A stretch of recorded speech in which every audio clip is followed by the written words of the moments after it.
I want to take you straight to Washington, D.C., where Ted Cruz, Senator Ted Cruz, and now presidential candidate Ted Cruz, is speaking at the anti-Iran deal rally. Let's go ahead and listen in for a moment. If it goes through, over $100 billion will flow directly to Iran, to the Ayatollah Khamenei.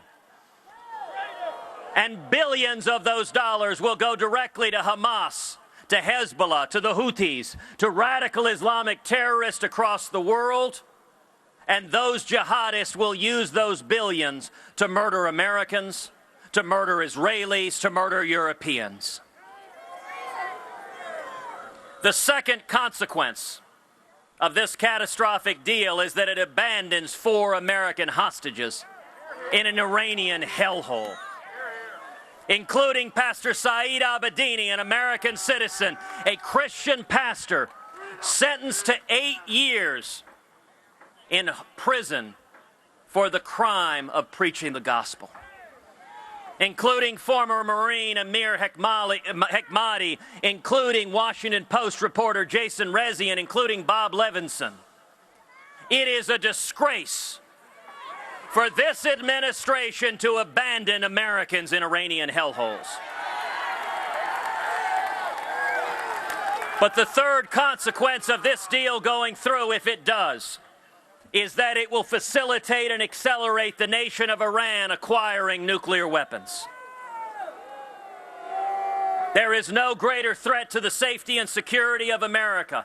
There is no greater threat to the safety and security of Israel than a nuclear Iran. I agree with Prime Minister Netanyahu that a nuclear Iran poses an existential threat to the nation of Israel. And let me be clear, when he says existential, he doesn't mean a bunch of Frenchmen in black berets chain smoking.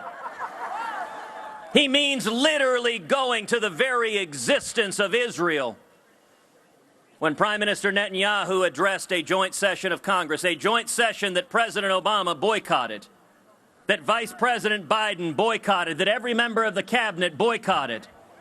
I participated in a panel discussion with Elie Wiesel, the Nobel laureate, the Holocaust survivor. And Elie Wiesel observed the one threat on the face of the earth capable of murdering 6 million Jews in an instant, in a flash of light, is a nuclear Iran. Elie Wiesel observed, never again means never again.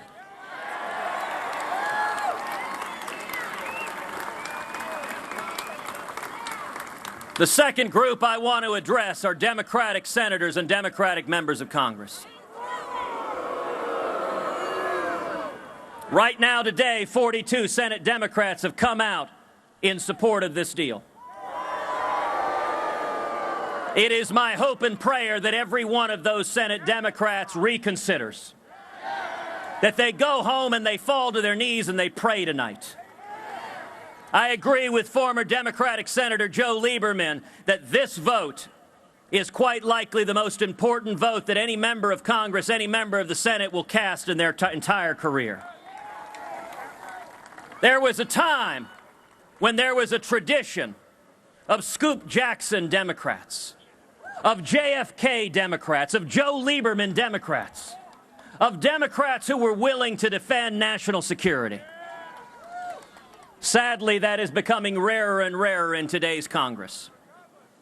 So to every Democratic senator, they are facing a choice. Do you value the safety and security of the United States of America? Do you value standing with our friend and ally, the nation of Israel? Do you value the lives of millions of Americans? Or do you value more party loyalty to the Obama White House? To every Democratic senator who has said he or she will support this deal, I ask you to consider, how will you look in the eyes of the mothers and fathers of our soldiers, the hundreds of soldiers, American soldiers, who were murdered in Iraq with Iranian IEDs that came from General Soleimani? This deal lifts sanctions on General Soleimani. Tell me, if you're a Democratic senator, how you look a mom in the eyes and say, I voted to lift sanctions on the man who murdered your son when he was defending this nation. But beyond that, when we talk about terrorism, it's worth remembering that if this deal goes through, we know to an absolute certainty people will die. Americans will die, Israelis will die, Europeans will die. Osama bin Laden never had $100 billion. He was filled with bilious hatred and using rudimentary tools murdered nearly 3,000 Americans on September 11th, 2001.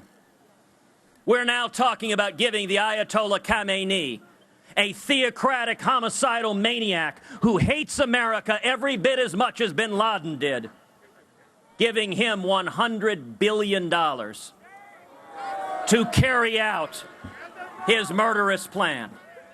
I want to ask every Senate Democrat, how will you look in the eyes of the mother or father or sons or daughters of those who are murdered by jihadists, those Americans who are blown up, those Americans who are shot, those Americans who are killed, those Israelis who are murdered?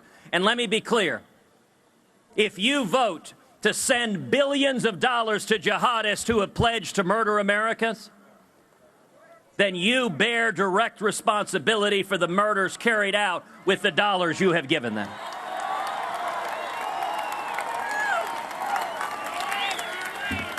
You cannot wash your hands of that blood. And let me say to Republican leadership, well, hold on. I come not to bury Caesar, but to praise him. I want to give a path forward. There are two men in Washington, D.C. who can defeat this deal. Their names are Majority Leader Mitch McConnell and Speaker John Boehner.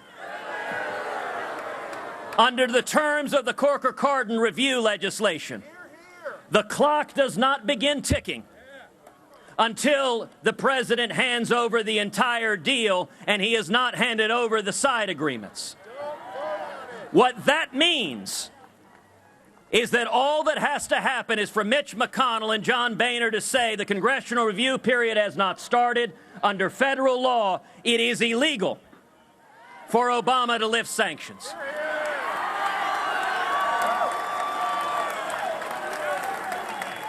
Now, this is a lawless president. So the odds are significant. Even if Congress did that, this president would ignore the law and try to lift sanctions. But I want in particular to speak to the CEO and the board of director and general counsel of every financial institution, every bank that is holding frozen Iranian money.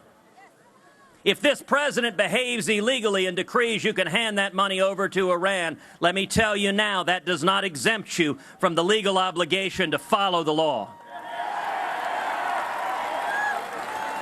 And any bank that listens to this president and releases billions to an international terrorist like the Ayatollah Khamenei will face billions of dollars in civil liability and litigation.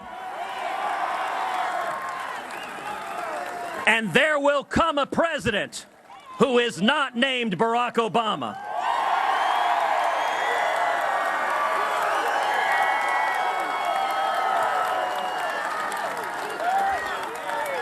Mitch McConnell and John Boehner can stop this deal if they simply enforce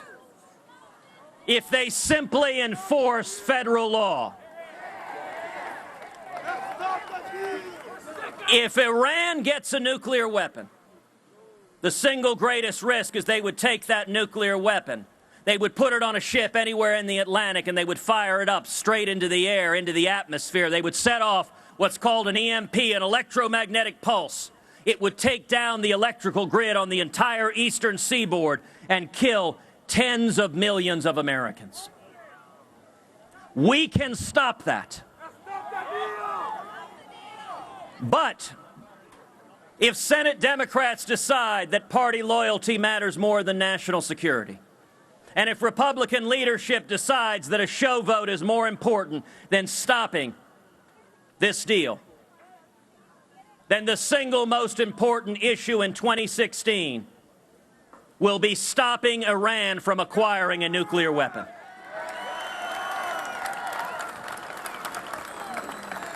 And any commander-in-chief worthy of defending this nation should be prepared to stand up on January 20th, 2017, and rip to shreds this catastrophic deal.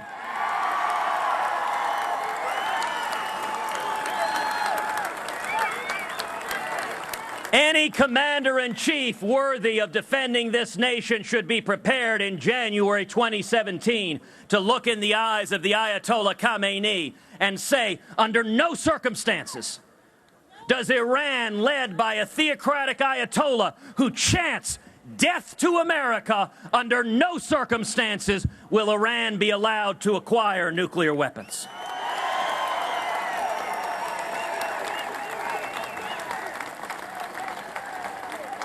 And if Iran will not stop its nuclear program, we will stop it for you.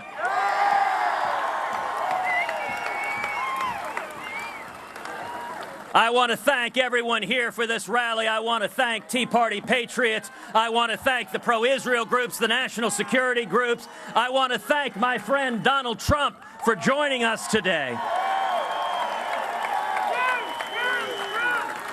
I want to thank the leaders of Congress who are here, and I want to thank the American people. Let's rise up and tell every elected official in Washington, no more talk, no more show votes. Get it done. Stop this deal. Thank you, and God bless you.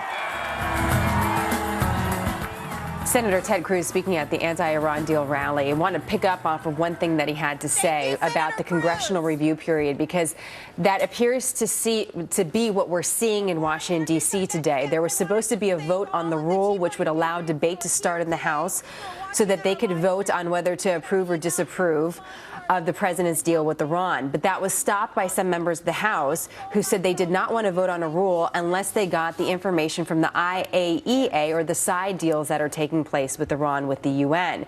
What Ted Cruz just mentioned there is interesting, gives us some insight as to why.